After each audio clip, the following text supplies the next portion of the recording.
বিশাল ডানাওয়ালা এক থুরথুরে বুড়ো, Gabriel Garcia Marquez. বৃষ্টির তৃতীয় দিনে ওরা বাড়ির ভেতরে এতই কাঁকড়া মেরেছিল যে পেলাইওকে ভিজে একসা উঠোন পেরিয়ে গিয়ে সেগুলোকে সমুদ্রে ছুঁড়ে ফেলে দিতে হয়েছিল। কারণ সারা রাত ধরে নবজাত শিশুটির ছিল জ্বর, আর ওরা ভেবেছিল জ্বরটা হয়েছে ওই পচা বদ গন্ধটার দরুন। মঙ্গলবার থেকেই সারা জগৎ কেমন বিষণ্ণ হয়ে আছে। সমুদ্র আর আকাশ হয়ে উঠেছে একটাই ছাই ধূসর বস্তু, আর বেলাভূমির বালি মার্চের রাত্রিরে যা ঝকঝক করে গুঁড়ো গুঁড়ো আলোর মতো হয়ে উঠেছে কাদা আর পচা খোলক মাছগুলোর এক ভাপে সেদ্ধ হওয়া দগদগে স্তূপ। দুপুরবেলাতেই আলো এমন দুর্বল যে পেলাইও যখন কাঁকড়াগুলোকে ছুঁড়ে ফেলে দিয়ে বাড়ি ফিরছিল, তার পক্ষে দেখাই মুশকিল ছিল উঠোনের পেছন কোণটায় কি সেটা ছটফট করে নড়তে নড়তে কাতরাচ্ছে। তাকে খুব কাছে গিয়ে তবেই দেখতে হয়েছিল যে এক বুড়ো, খুবই থুরথুরে বুড়ো, কাদার মধ্যে মুখ গুজে উপুর হয়ে শুয়ে আছে। আর তার প্রচন্ড সব চেষ্টা সত্ত্বেও কিছুতেই উঠতে পারছে না। তার বিশাল দুই ডানায় কেবলই বাধা পেয়ে যাচ্ছে। সেই দুঃস্বপ্ন দেখে আঁতকে উঠে পেলাইও ছুটে চলে গেল এলিসেন্দার কাছে, তার বউ, যে তখন অসুস্থ বাচ্চাটির কপালে জল পট্টি দিচ্ছিল। আর পেলাইও তাকে ডেকে নিয়ে গেল উঠোনের পেছন কোণায়। পড়ে থাকা শরীরটার দিকে তাকিয়ে তারা কেমন হতভম্ব হয়ে চুপচাপ দাঁড়িয়ে রইল। বুড়োর পরনে ন্যাকড়া কুড়ুনির পোশাক, তার টাক পড়া চকচকে মাথাটায় কয়েকটাই মাত্র বিবর্ণ চুল রয়েছে। ফোগলা মুখটায় খুবই কম দাঁত, আর এককালে যদি বা তার কোনো জাঁকজমক থেকেও থাকতো, এখন এই ঝোড়ো কাকের প্রপিতামহের করুণ দশা সেই জাঁকজমক একেবারে উধাও করে দিয়েছে। তার অতিকায় শিকারী পাখির ডানা, নোংরা, অর্ধেকটাই পালক খসা, চিরকালের মতো কাদায় জট পাকিয়ে গিয়েছে। ওরা তার দিকে এতক্ষণ ধরে খুব কাছ থেকে হাঁ করে তাকিয়েছিল যে পেলাইও আর এলিসেন্দা খানিক বাদেই তাদের প্রথম চমকটা জয় করে নিলে, বরং শেষটায় একে বেশ চেনা চেনাই ঠেকল। তখনই সাহস করে তার সঙ্গে কথা কইবার একটা চেষ্টা করলে তারা। আর উত্তরে সে খালাসিদের যেমন গলা ফাটিয়ে কথা বলার অভ্যেস থাকে, তেমনি ঋণ ঋণে গলায় কি এক দুর্বোধ্য বলিতে জবাব দিলে। ওই কারণেই ওরা ডানা দুটো ঝামেলা টামেলাকে বেমানুম কোনো পাত্তা না দিয়ে বেশ বুদ্ধিধারীদের মতোই এই সিদ্ধান্তে পৌঁছলো যে সে নিশ্চয়ই তুফানে উল্টে যাওয়া কোনো ভিনদেশি জাহাজের নিঃসঙ্গ ভরাডুবি নাবিক। অথচ তবু তাকে দেখাবার জন্যে ওরা এক পরশিনীকে ডেকে আনলে। সে আবার জীবন মৃত্যুর সব গলি খুঁজিরই হদিশ রাখে, আর তার দিকে শুধু একবার তাকিয়েই সে পরশিনীর ওদের বোঝাতে দেরি হলো না যে ওরা একটা মস্ত ভুল করেছে। এই যে এক দেবদূত, পরশিনী তাদের বললে, নিশ্চয়ই বাচ্চাকে নিয়ে যেতে আসছিল, কিন্তু বেচারা এমনই বুড়ো হাবড়া যে এই মুষল বৃষ্টি তাকে একেবারে পেরে ফেলেছে। পরের দিনই সবাই জেনে গেল যে পেলাই ওদের বাড়িতে এক রক্ত মাংসের জ্যান্ত দেবদূতকে কয়েদ করে রাখা হয়েছে। জ্ঞানে ঝুনো ওই পরশিনীর বিচার বুদ্ধিকে কোনো পাত্তা না দিয়ে তার কাছে তখন দেবদূত মাত্রই কোনো স্বর্গীয় ষড়যন্ত্রের পালিয়ে বাঁচা নিদর্শন। ওরা তাকে মুগুর পেটা করে মেরে ফেলতে কোনো সায় পেলে না। রান্নাঘর থেকে পেলাইও সারা বিকেল তার উপর নজর রাখলে। তাদের পালের খাটো মুগুরটায় সে সশস্ত্র, আর রাত্রিরে শুতে যাবার আগে তাকে সে কাদা থেকে হিচড়ে টেনে নিয়ে গিয়ে তাদের জাল ঘেরা মুরগির খাঁচাটায় বন্ধ করে রাখলে। মাঝরাত্রিরে বৃষ্টি যখন ধরে এলো, পেলাইও আর এলিসেন্দা তখনও একটা পর একটা কাঁকড়া মারছে। একটু বাদেই বাচ্চাটাও জেগে উঠল, মস্ত এক খাই খাই নিয়ে। তার গায়ে আর জ্বর নেই। তখন ওরা একটু দরাজদিল হয়ে উঠল। ঠিক করলে যে এই দেবদূতকে ওরা 3 দিনের উপযোগী টাটকা জল আর খাবার দাবার দিয়ে একটা ভেলায় করে বাঁড় দড়িয়ায় তার নিয়তির কাছে ছেড়ে দিয়ে আসবে। কিন্তু উষার প্রথম আলো ফোটবা মাত্র যখন ওরা উঠোনে গিয়ে হাজির হলো, ওরা দেখতে পেলে পুরো পাড়াটাই মুরগির খাঁচার সামনে দাঁড়িয়ে দেবদূতকে নিয়ে মজা করছে, রঙ্গতামাশা করছে। কারোর মধ্যে কোনো সম্ভ্রমবোধ নেই। তারের মধ্য দিয়ে তাকে ছুঁড়ে ছুঁড়ে দিচ্ছে খাবার, যেন সে আদপেই কোনো অতিপ্রাকৃত জীব নয়, বরং যেন সে এক সার্কাসের জন্তু। সকাল 7টার আগেই পাদ্রে গনসাগা এসে হাজির। এই অদ্ভুত খবরে বেশ শঙ্কিত হয়েই হন্তদন্ত হয়ে তিনি ছুটে এসেছেন। ততক্ষণে ভোরবেলাকার দর্শকদের মতো তত রংবাজ নয় এমন দর্শকরা এসে হাজির হয়েছে, আর তারা বন্দির ভবিষ্যৎ নিয়ে নানা রকম জল্পনা কল্পনা করতে শুরু করে দিয়েছে। তাদের মধ্যে সবচেয়ে সরল লোকটা ভেবে ফেলেছে যে একে সারা জগতের পুরোপিতা নাম দেওয়া উচিত। অপেক্ষাকৃত কঠিন হৃদয়ের লোকেদের মনে হলো একে এক 5 তারা সেনাপতির পদে উন্নীত করে দেয়া হোক, যাতে সে সব যুদ্ধবিগ্রহ জিতিয়ে দিতে পারে। কিছু কিছু দূরদর্শীর মনে হলো তাকে দিয়ে যদি পৃথিবীতে কোনো ডানাওয়ালা জাতির জন্ম দেওয়ানো যায়, তবে সে জাতি হবে জ্ঞানে গুণে সবার সেরা, আর তারাই তখন বিশ্ব ব্রহ্মাণ্ডের দায়িত্ব নিয়ে নেবে।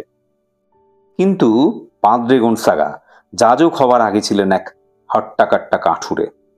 তারের বেড়ার পাশে দাঁড়িয়ে তিনি মুহূর্তে জেরা করবার জন্য প্রশ্নোত্তর সব ভেবে নিলেন, আর ওদের বললেন দরজাটা খুলে দিতে, যাতে ভেতরে গিয়ে কাছে থেকে তিনি এই হতশ্রী করুণ লোকটাকে দেখে নিতে পারেন, যাকে তখন এই ভ্যাবাচ্যাকা খাওয়া মন্ত্রমুগ্ধ মুরগির ছানাগুলোর মধ্যে এক অতিকায় জরাজীর্ণ মুরগির মতো দেখাচ্ছিল।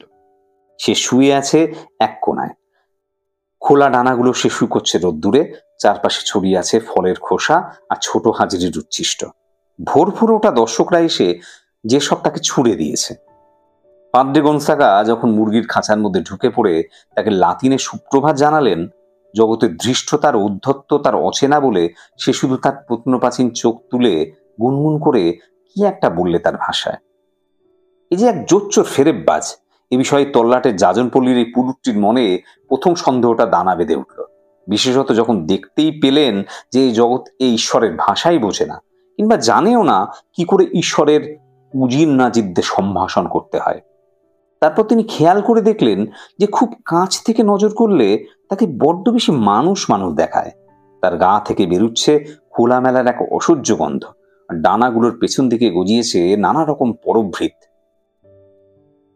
আর তার প্রধান পালকগুলোর সঙ্গে দুর্ব্যবহার করছে পার্থিব সব হাওয়া। দেবদূতের সগর্ব মর্যাদার সঙ্গে তুলনা করা যায় এমন কিছুই তার নেই। তারপর তিনি মুরগির খাঁচা থেকে বেরিয়ে এলেন এবং ছোট্ট একটা কথামৃত আউড়ে কৌতূহলীদের হুঁশিয়ার করে দিলেন ছলাকলাহীন সাদাসিধে অকপট লোক হবার ঝুঁকি কতটা। তিনি ওদের মনে করিয়ে দিলেন যে রোমান ক্যাথলিকদের হুল্লোড়ে উৎসবে এসে কৌশলে আচমকা ল্যাং মেরে দেবার একটা বিষম বদভ্যেস আছে শয়তানের, যাতে অসাবধানীদের সে বেকায়দায় ফেলে দিতে পারে, বিপথে নিয়ে যেতে পারে।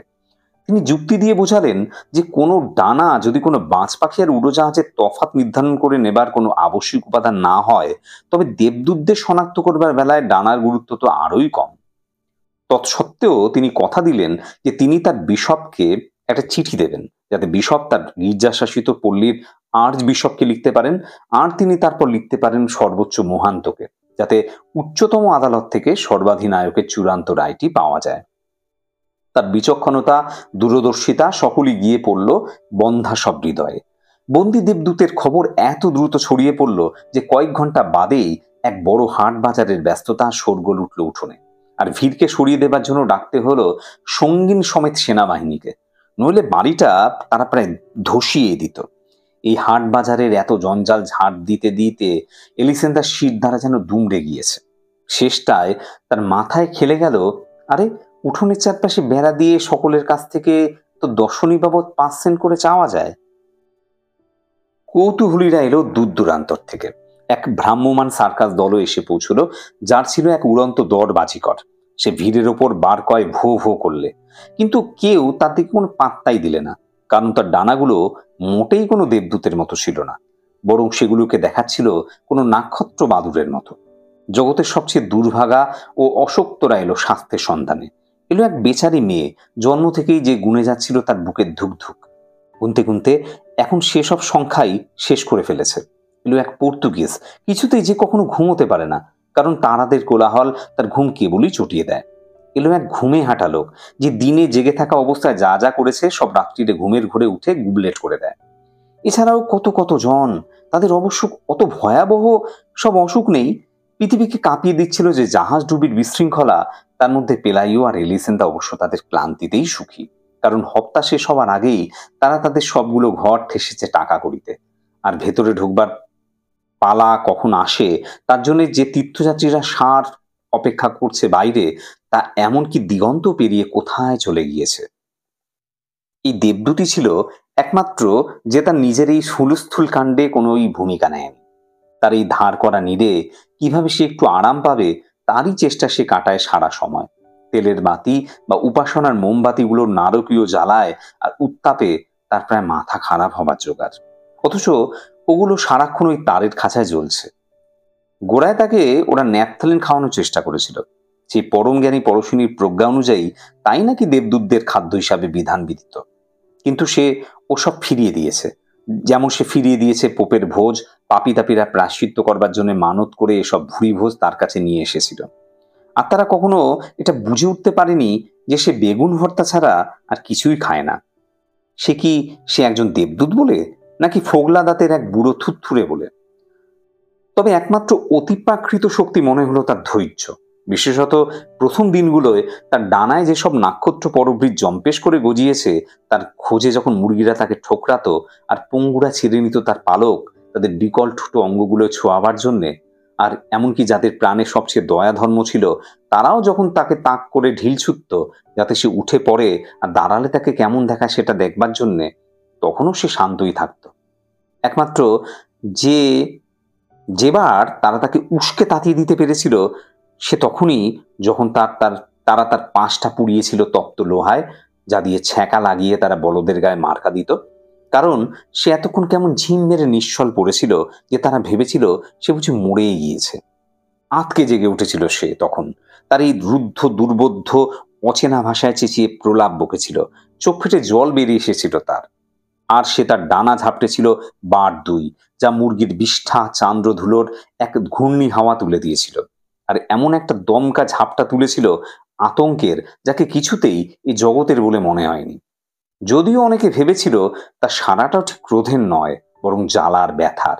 আর সেই থেকে তারা হুঁশিয়ার হয়ে যায় যাতে তাকে আর এমন চটিয়ে দেওয়া না হয়। কারণ বেশিরভাগ লোকই বুঝেছিল তার এই নিষ্ক্রিয় ঔদাস্য মোটেই কোনো বীর নায়কের বিশ্রাম নয়, বরং কোনো মহাপ্লাবনের পূর্ব মুহূর্তের থমথমে ছমছমে ঘুম। বাড়ির ঝি চাকরানীদের প্রেরণা পাওয়া সব সূত্র দিয়েই পাদ্রে গোন্সাগা ভিড়ের ছ্যাবলামিটা ঠেকিয়ে রেখেছিলেন। বন্দির প্রকৃতি সম্বন্ধে চূড়ান্ত রায় কি আসে তারই জন্য অপেক্ষা করছিলেন তিনি। কিন্তু রোম থেকে আসা চিঠিতে কোনো তারাই দেখা গেল না। তারা তাদের সময় কাটিয়ে দিলে এই সব প্রশ্নে বন্দির কোনো নাভি আছে কিনা, তার কথাবার্তার সাথে সিরিয়ার প্রাচীন ভাষার কোনো সম্পর্ক আছে কিনা, একটা ছুঁচের ডগায় তার মতো কটা মাথা এঁটে যায়, অথবা সে কি নিছকই নরওয়ের কোনো লোক গায়ে ডানা লাগিয়ে নিয়েছে, ওইসব তুচ্ছ অতি সংক্ষিপ্ত চিঠিগুলো হয়তো সময়ের শেষ অবধি যাতায়াত করতে থাকতো, যদি না এক দৈব ঘটনা পাদ্রে গোন্সাগার সব নাজেহাল বিপত্তির একটা ইতি টেনে দিত। ঘটেছিল কি, ওই দিনগুলোয় আরো সব কত কত উৎসব, মেলার, সার্কাসের হরেক করম্বা আকর্ষণের মধ্যে শহরে এসে পৌঁছেছিল একটি মেয়ের ভ্রাম্যমান প্রদর্শনী, যে তার বাবা মার কথার অবাধ্য হয়েছিল বলে মাকড়সা হয়ে গিয়েছে। দেবদূতকে দেখতে যত পয়সা দিতে হয়, একে দেখতে যেতে তার চেয়ে যে কম পয়সা দর্শনী বাবদ দিতে হয় শুধু তাই নয়, তার এই অসম্ভব দশার জন্যে লোককে যা খুশি প্রশ্ন করবারও সুযোগ দেয়া হয়। এমনকি তাকে আগা পাঁচতলা খুঁটিয়েও দেখতে দেওয়া হয়, যাতে তার এই বিভীষিকা সত্য মিথ্যা সম্বন্ধে কারু মনেই কোনো সন্দেহ না থাকে।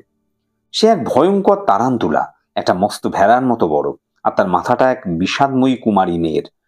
যা ছিল সবচেয়ে হৃদয় বিদারক তা কিন্তু তার এই তাজ্জব আকৃতি নয়, বরং তার অকৃত্রিম দুঃখী করুণ গলা, যে গলায় সে তার দুর্ভাগ্যের সব খুঁটিনাটি বর্ণনা করত। যখন সে একেবারেই ছেলে মানুষ, একটা নাচের আসরে যাবে বলে কাউকে কিছু না জানিয়ে সে তার বাবা মার বাড়ি থেকে বেরিয়ে এসেছিল, আর অনুমতি না নিয়ে সারা রাত ধরে নাচবার পর সে যখন এক বনের মধ্যে দিয়ে ফিরছিল, তখন হঠাৎ এক ভয়ঙ্কর বজ্রপাত আকাশকে দুভাগে ফেলে দিয়েছিল, আর ফাটলের মধ্য দিয়ে নেমে এসেছিল জ্বলন্ত গন্ধকের এক বিদ্যুৎ শিখা, যা তাকে বদলে দিয়েছিল এই আজব মাকড়সায়। যাদের প্রাণে দয়া দাক্ষিণ্য আছে তারা তার মুখে মাংসের বড়া ছুঁড়ে দেয়, একমাত্র তাই তাকে একদিন ধরে বাঁচিয়ে রেখেছে। এরকম এক দৃশ্য, যার মধ্যে এতই মানবিক সত্য আর এমন এক ভয়ঙ্কর শিক্ষা আছে যে তা চেষ্টা না করেও হারিয়ে দিতে পারে কোনো উদ্ধত দেবদূতের প্রদর্শনী, যে দেবদূত কিনা উচিত কখনো নাক সিটকে তাকায় মর্তবাসীদের দিকে। তাছাড়া দেবদূতের নামে যে কটা অলৌকিক অঘটনের দায় চাপিয়ে দেওয়া হয়েছিল তা শুধু এক ধরনের মানসিক বিশৃঙ্খলাই বোঝাচ্ছিল। যেমন এক অন্ধ আতুর, সে তার দৃষ্টি ফিরে পায়নি বটে, তবে তার 3টে নতুন দাঁত গজিয়ে গিয়েছিল। কিংবা এক পঙ্গু বেচারি, যে হেঁটে হেঁটে গিরিলঙ্ঘন করতে পারেনি বটে, তবে একটা লটারি প্রায় জিতেই যাচ্ছিল। কিংবা এক কুষ্ঠরোগী, যার ঘাগুলো থেকে গজিয়েছিল সূর্যমুখী ফুল। কোনো সান্ত্বনা পুরস্কারের মতো এইসব অলৌকিক কাণ্ড আসলে প্রায় বিসদৃশ্য মশকরা বা কৌতুকের মতোই। আর এসবের ফলেই দেবদূতের মান সম্ভ্রম খ্যাতি ধুলোয় লুটিয়ে পড়েছিল। তারপর মাকড়সায় বদলে যাওয়া মেয়েটি আসতেই তার সব নামডাক একেবারেই ধসে পড়ল। এইভাবেই পাদ্রে গনসাগা তার অনিদ্রা রোগ থেকে চিরকালের মতো রেহাই পেয়ে গেলেন। আর পেলাইওদের উঠোন সেই রকমই ফাঁকা হয়ে গেল। 3 দিন 3 রাত্রি যখন একটানা ঝমঝম করে বৃষ্টি পড়ছিল আর কাকড়ারা হাঁটছিল তাদের শোবার ঘরে। বাড়ির মালিকদের অবশ্য বিলাপ করার কোনো কারণই ছিল না। যে টাকা তারা কামিয়েছিল তা দিয়ে তারা এক চক মেলানো দোতলা বাড়ি বানিয়ে নিলে।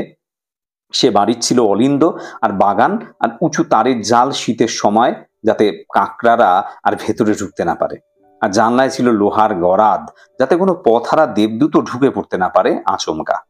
শহরের কাছেই পেলাইও একটা খরগোশ পালন করার ঘিঞ্জি গোলকধাঁধা বানিয়ে নিলে। চিরকালের মতো ইস্তফা দিলে তার সাধ্যপালের কাজে। আর এলিসেন্দা কিনে নিলে কতগুলি উঁচু খুঁড়োওয়ালা ঢাকা জুতো আর রামধনু রঙা রেশমি কাপড়ের অনেক পোশাক। তখনকার দিনে রোববারে রোববারে যেসব পোশাক পরতো সবচেয়ে অভিজাত ও কাঙ্ক্ষিত মহিলারা।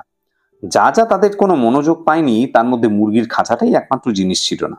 যদি তারা রাসায়নিক দিয়ে তা ধুয়ে দিয়ে থাকে আর তার ভেতরে বারবার মস্তকের অস্ত্র পুড়িয়ে থাকে, সে কিন্তু মোটেই দেবদূতের অর্চনায় নয়, বরং সে ওই গু গোবরের স্তূপের দুর্গন্ধ তাড়িয়ে দিতেই। ভূতের মতো এখনো যা ঝুলে আছে সবখানে, আর নতুন দালানটাকে বানিয়ে দিচ্ছে পোড়ো বাড়ি। গোড়ায় যখন তাদের বাচ্চা হাঁটতে শিখলো তারা খুবই সাবধানে ছিল, সে যাতে কখনো মুরগির খাঁচাটার খুব কাছে না যায়। কিন্তু তারপর তারা ক্রমে ক্রমে তাদের ভয় হারাতে শুরু করলো আর গন্ধটায় অভ্যস্ত হয়ে গেল। বাচ্চার দ্বিতীয় দাঁতটি বেরোবার আগেই সে মুরগির খাঁচার ভেতরে খেলতে চলে যেত। খাঁচার তারগুলো ততদিনে অবহেলায় অযত্নে ছিঁড়ে ছিঁড়ে গিয়েছে। অন্য কোনো মর্তবাসীর সঙ্গে কোনো মাখামাখি করেনি দেবদূত, বরং দূরে দূরেই থাকতো। এখনো সে তেমন একটা মাখামাখি করে না, তবে সব ভুল ধারণা হারিয়ে বসবার পর কোনো কুকুর যেমন বাচ্চাদের যাবতীয় যাচ্ছে তাই অপমান ও নিগ্রহ পরম ধৈর্য ভরে সহ্য করে, তেমনি ধৈর্যের সঙ্গে দেবদূত এই বাচ্চাটিকে সহ্য করত। একই সঙ্গে দুজনকেই পেরে ফেলল জল বসন্ত। যে ডাক্তার বাচ্চাটির রোগ দেখতে এসেছিল সে অবশ্য দেবদূতের হৃৎপিণ্ডের ধুকধুক শোনবার লোভ সামলাতে পারলে না। আজ সে তার বুকে এত শীষ শুনতে পেলে আর এতই শোরগোল শুনতে পেলে তার বৃক্কে যে তার পক্ষে বেঁচে থাকাই সম্ভব বলে ডাক্তারের মনে হলো না। যেটা তাকে সবচেয়ে তাক লাগিয়ে দিলে সেটাই ডানা দুটো যুক্তি এবং প্রকৃতি। এ দুটি এমনই স্বাভাবিক যে পুরোপুরি কোনো মানুষেরই আবশ্যিক অঙ্গ বলে মনে হয়।